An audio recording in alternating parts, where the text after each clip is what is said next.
Hey everyone, welcome to Focus Friday. This is Dan Mickle, and I'm glad to be with you this week. Focus Friday is a weekly vlog dedicated to starting discussions around coaching and education spaces. And this week I want to talk about an interesting topic that can get a little confusing in the sense of it merging with other terms, but I want to talk about barriers and specifically how to break down those barriers when we're talking about coaching and educating.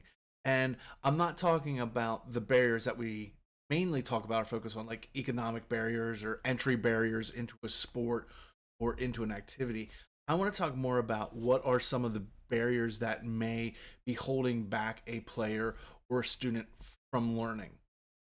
And one of the examples I'd like to use is, let's talk about serving, and whether it's volleyball or tennis or another isolated activity in any sport, shooting free throws.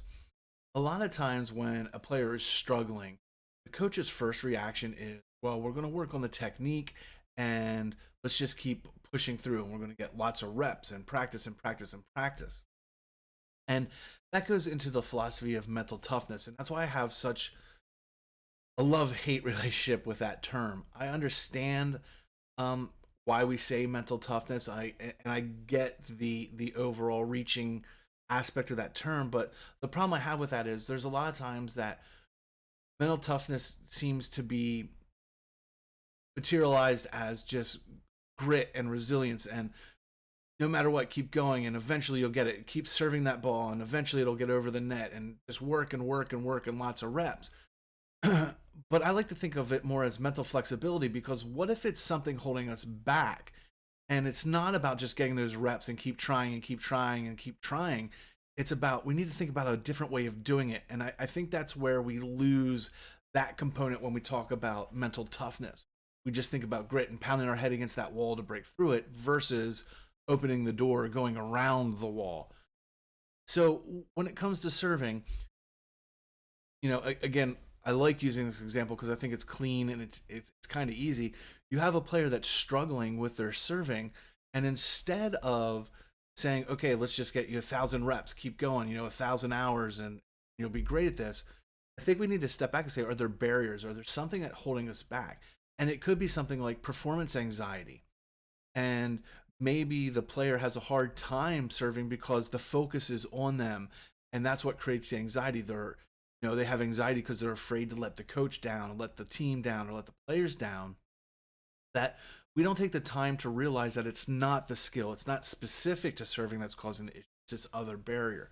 But we just kind of ignore it, and we think that just pushing and getting through that will help. So we got to look at what some of these barriers are, and there could be a ton of them. It could be fear of failure, it could be imposter syndrome.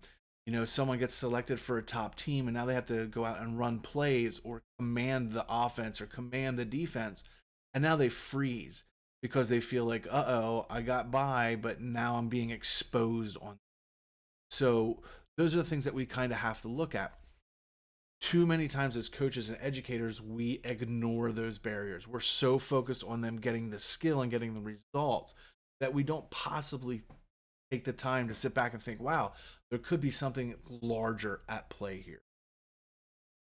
We think, well, maybe I'm just not teaching it correctly, or they just can't grasp this concept.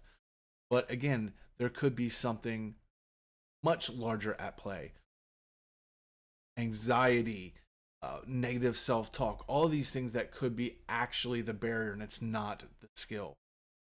The problem is, a lot of times as coaches, we don't have training in this. We're very good at our sport. I'm a good soccer coach. I'm a good basketball coach. I'm a good volleyball coach. I'm a good history teacher, science teacher, whatever we could be talking about. But we don't train enough on the mental side to say, okay, this is actually what's holding me back. It has nothing to do with my sport other than I'm currently doing it. And that's what's holding us back. So I think we need to take time to start to recognize and look. And so how can we do that? Well, in your gym or in your practice or your classroom, when you start to see students or athletes fail at a task that you're asking, instead of automatically going to the, okay, they're not grasping the technique, maybe their elbow's not high enough, or they're not making connections between words, or they don't understand the math form. instead of going right there and thinking that maybe it's the teaching method or they're not receiving the teaching method, let's actually think about what could be stopping that from happening. What could be blocking them from even understanding what I'm doing? And again, especially on the sports side, a lot of times it can be some sort of performance anxiety. And the thing with performance anxiety is it's not always equal. Sometimes someone has performance anxiety because they're afraid of letting their coach down or letting their team down, or sometimes it's afraid of letting their parents down. Some people, it's the spotlight of being out there, focus on them. If you think about serving in the volleyball aspect, you have the whole team on the court, but the moment you're serving, all the focus is on that one person. And maybe that's the problem. So we need to work on relaxation techniques, visualization techniques, or something to get over that before we can even get to the technique side. Too many times there's a belief that if we work really hard on the technique and the skill, it'll push that anxiety and the other stuff. You have anxiety because you're not good at that skill. And that's just not how it works. Sometimes you can literally be the best at your craft or your skill, but still have anxiety. So being efficient at a skill or being on a great team doesn't necessarily mean that you're not going to have those anxious moments that we have to do. So as coaches and leaders, we have to learn and start to figure out how to identify them and how we actually work on them and what we can do to help them. So again, how do we do that? As soon as you start to see someone underperforming, don't instantly go right to the skill. Talk about, okay, is there anything else going on? Do we notice a change in attitude, a change in motivation? Are they a little bit more timid? Is this player usually, super excited to do a skill or to do something for the team? But in this case, they kind of hold back and they're a little bit more reserved. That could be a sign that there's more going on. But we just can't ignore that. We need to name it and say, okay, this is an anxiety problem, or this is a comprehension problem, or this is an understanding barrier, and then go into the technique. Look at, okay, how can we overcome those barriers? How can we get over that anxiety? How can we get over the attention issue? Maybe you're trying to teach something in a classroom that's everyone's in their own little pods and it's noisy and it's loud and it's something that a student can't understand. So it's not that they can't understand the information that you're providing them, it's they can't understand that information in the environment that you're providing them. The barrier is the environment. Same when we're looking at athletics. Maybe you're teaching something as a group and someone's not getting it. It's not that they can't get the skill, it's just that they can't get it or they're not getting the feedback they need because they're in a group environment. We need to isolate it more. So don't be so quick to jump on the, maybe I'm not teaching it or instructing it correctly, or maybe they're not hearing it, and look at the bigger environment and what some of those barriers may be to that. And I think that's where we have to start at. And that's why it's really important to look at what barriers might you have. And when you're forming a club team or you have these all-star teams where you're bringing in people that you don't really know about, pay attention in the very beginning. See how they act in different environments. The group environment, the solo environment, a fast pace, a slow pace. See how they emotionally are and how they react, because that can affect how they learn and how you have to coach them.